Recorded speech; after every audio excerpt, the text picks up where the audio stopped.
SMS agressifs, moqueries sur les réseaux sociaux, tu es harcelé à distance par une ou plusieurs personnes, sache que ça porte un nom et qu'il s'agit du cyberharcèlement. Mais sais-tu ce que tu peux faire dans ce cas-là?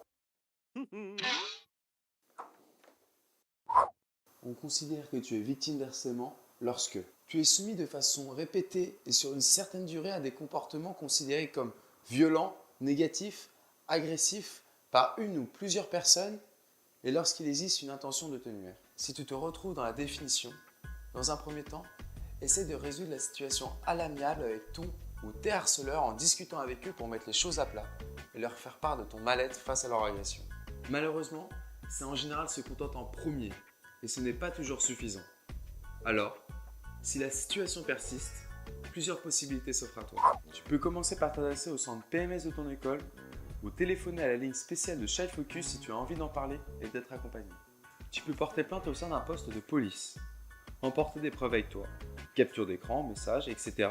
Ton dossier sera transféré au procureur du roi qui décidera s'il saisit le tribunal de la jeunesse ou non. Tu peux aussi intenter directement une action en justice devant le tribunal correctionnel. Si tu es mineur, l'action se portera devant le tribunal de la jeunesse et tu devras être représenté par tes parents, ton tuteur ou ta tutrice. Attention, si les auteurs du harcèlement sont mineurs, tu pourras uniquement porter plainte contre eux à la police. Quel conseil vous pourriez donner à un jeune qui subit du harcèlement? La première chose, c'est de ne pas rester isolé. Donc le harcèlement est quelque chose de difficile à vivre. Parfois, on en est honteux parce qu'on se pose des questions par rapport à soi-même. La première chose, c'est vraiment d'aller en discuter avec quelqu'un, un proche, que ce soit une personne de confiance dans la sphère privée ou bien dans la sphère écolière, estudiantine, et pouvoir vider son sac et en discuter. La deuxième chose, une fois que les premières discussions sont prises, peut-être un règlement amiable est-il envisageable?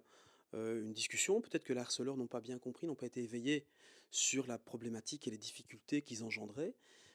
Par la suite, si tout ça ne fonctionne pas, il y a des associations qui peuvent intervenir de manière préventive, proactive, et il y a évidemment toute la filière judiciaire qui est sur le côté et dans lequel nous intervenons en général en premier chef.